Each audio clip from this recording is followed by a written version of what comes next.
Yes, Hope of Life in Christ Media, tuyengekola musako mwenna buli omu osinzira okubeera ng'olizuuba kabuneno mukama waffe Yesu Kristo. Onaku lwali tugenze ku episode yaffe ey'omukaaga kuba twatandika somoni yaffe eno oba seri emanyiddwa nga Isa ibn Maryam. Isa ibn Maryam, Yesu mutabani wa Yesu. Rather, Yesu mutabani wa Mariyamu. Ddala biki Quran byemwogerako? Ddala Quran egy'obwa Katonda bwe yate Bayibuli yo emwogerako ki? Twasooka n'akatwa akatinitini akagamba nti okulaba ebyo ebikwatagana mu mateeka eby'abannabbi n'ebiri mu Zabuuli, ddala biki byo gye byogera ku Yesu Kristo. Twalaba ekitabo kya Torah nga kyongera okubeera nga kinyola Yesu Kristo. Ne tulaba prophecies eby'abannabbi nga bikakasiza ddala Yesu Kristo. Kakati tugenze mu Psalms oba ziyite Zabuuli.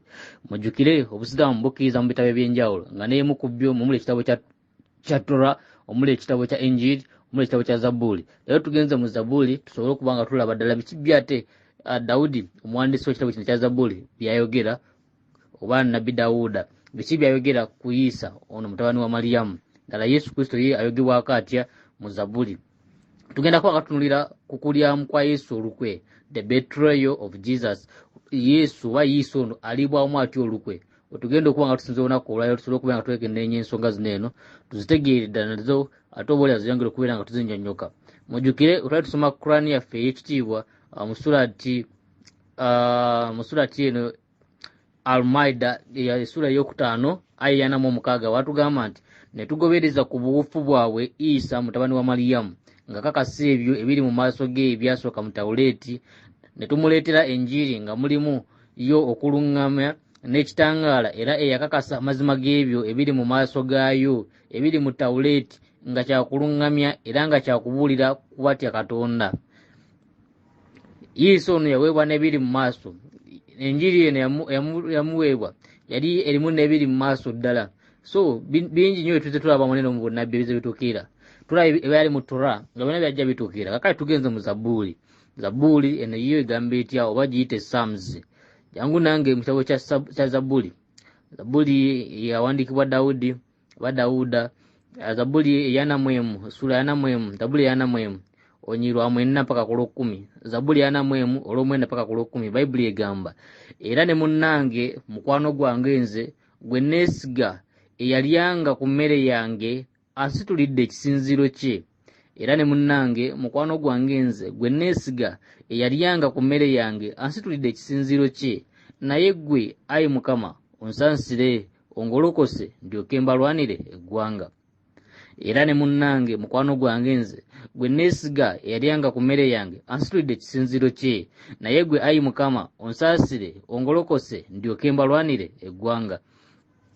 Waneeno Zabuuli yali eranga ebyali bigenda okuba nga bijja mu maaso ng'eranga ku musajja yali agenda okuba nga alyamu olukwe Yesu wamuyite Isa. Isa ntanaba kubeera nga aliwamu olukwe. Zabuuli yali yalangirira dda era nga yalagula dda biki yalina okuba nga bikola ki nga bimutuukako mu maaso eri. Kyova olaba bokka eno wansi ate mu kitabo kya Matayo 17:22 oba Bayibuli etugamba bwe baali nga bakyatudde e Galiraaya Yesu n'abagamba nti omwana w'omuntu agenda kuweebwayo mu mikono gy'abantu.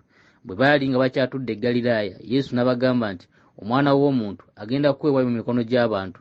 Bino byonna byali byongera kakasa ebigambo byali byayogerwa mu Zabuuli emabega emyaka mingi nnyo nga Isa tanaba kubeera nga ajja. Waliwo bannaffe bagamba nti Bayibuli kitabo simanya kiri corrupted, kyasibwakisibwa mu nnimi ez'enjawulo era bo tebakikkiriza biki n'ebiringa ebyo. Naye munnange mukwano gwange omulungi omwagalwa, gano ku mazima gennyini Bayibuli geyogera geyolesa. Era nga olaba obunnabbi buno bujja butuukirira okuva mu ndagaano enkadde obwalagula obujja butuukirira. Kale bw'obeera nga obuusabuusa kale bineno versions ewana enkyusa ez'enjawulo genda mu original Bible kubanga Bayibuli yawandiikibwa okusinga mu nnimi bbiri, olulimi Oluyonaani n'Olwebbulaniya. Nkakasiza ddala ng'ezo zo zikyaliyo ku oligino yaazo.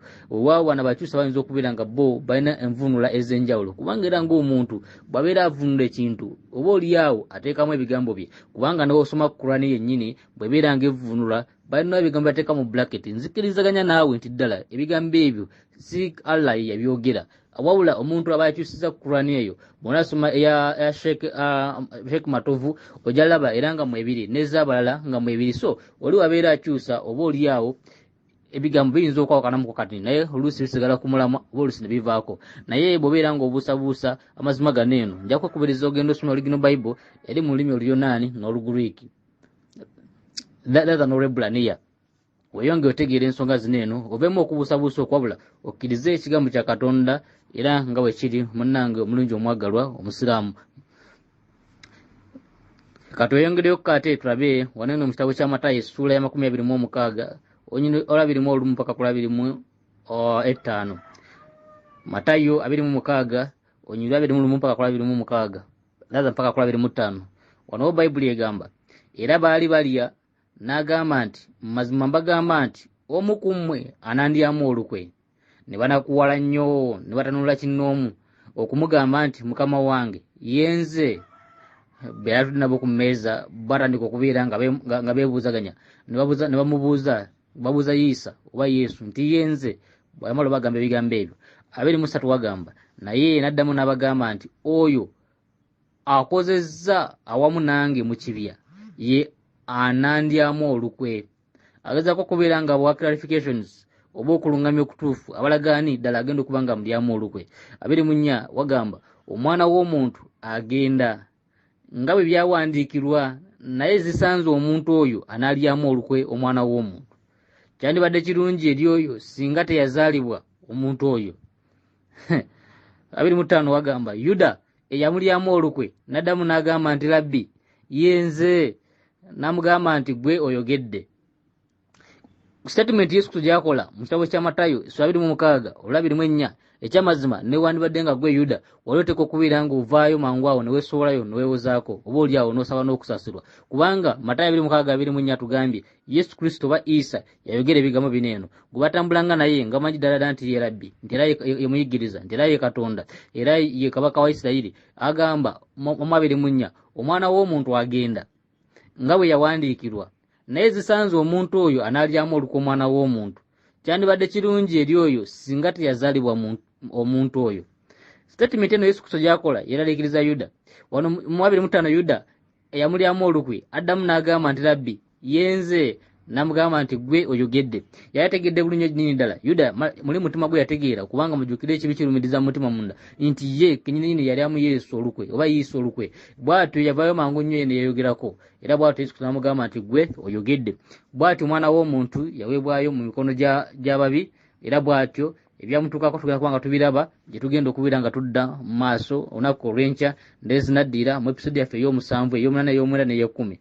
Tweyongera okukubiriza okubeera nga osubscribinga ku Holic Media turning on notification button buli ekinajja ojja kubeera nga okifuna gw'omu agisooka okubeera nga okifuna okirabe olona baleke bagoberere. Wabale nnyo bali eddala okuba nga wekyongera maaso n'okubeera nga oliza buno obubaka buli omu gwe butuukako bw'obeera nga olina ekibuuzo kiwa oyo akusindikidde buno obubaka kijja kubeera nga kidda mu mikono gyaffe tujja kubeera nga tukuddamu bulungi nnyo nnyini ddala. Bw'obanga oyagadde okwegatta ku mukutu gwaffe ogwa WhatsApp era osobola okuyita mu muntu oyo omu akwadde obubaka buneeno tusobola okubeera nga tukugattayo. Ayagala okubeera nga otulengako ku Facebook amannya gali mu Hope of Life in Christ Media. YouTube tuli mu Hope of Life in Christ Media. Osobola okubeera nga weeyongera okubeera nga weegattamu naffe ku mikulu gyaffe egy'enjawulo ne tweyongera okubeera nga tutambulira wamu ne tuyiga eby'enjawulo nga Mukama w'anaaba yatusobozesezza n'okutulungamya. Leero twali tulaba kukulyamu kwa Yesu Kristo olukwe naye ng'omuto omukulu gwadde gugamba nti obunnabbi Dawuda bwe yalagula mu Zabbuli obukwatagana ku Isa.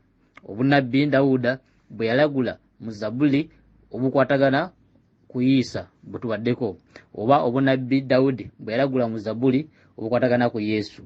Mukama akumpeera omukisa kwagaliza olunaku olulungi nzikiriza nga ekisa kya Katonda kirina kubeera wamu naawe olunaku lwonna katusabe. Katonda omulungi omwagalwa obadde wamu naffe okuyita mu kiro okuyita mu lunaku Mukama obadde wamu naffe. Kitaffe omulungi omwagalwa gw'otuganyizza kubanga tukyalina omukka. Bangi banyagadde okubeera balamu naye bavuddewo Mukama. Olw'ebyo bitaliimu ebyenjalo Mukama abamu takyasobola kubeera nga boogera abalala tebalya tebanywa tebatambula naye ggwe otwadde ekisa kyo n'okwagala kubeera wamu naffe era byonna tukyabirina mu maaso go n'emikono gyo Mukama. Tunywereze ddala bulijjo Mukama tuwe emikisa emirimu gy'emikono gyaffe we emikisa Mukama buli omu waali abasoma Mukama bawe emikisa ate Mukama naabo abali ewaka bawe emikisa abakola bawe emikisa buli omu Mukama muwe omukisa. Wasuubiza abantu Mukama emikisa nga bayingira era nga bafuluma gye bobassako kaakano Mukama gye batambulireko era babeere bawanguzi n'okukirawo ng'okwagala kwe kuli si mu kuteesa kwaffe wabula mu kuteesaako si mu kwagala kwaffe wabula mu kwagalako. Ekisa kyo n'okwagala bitambulira wamu naffe n'abooluganda bonna ku bwa Yesu Kristo Mukama waffe. Amiina.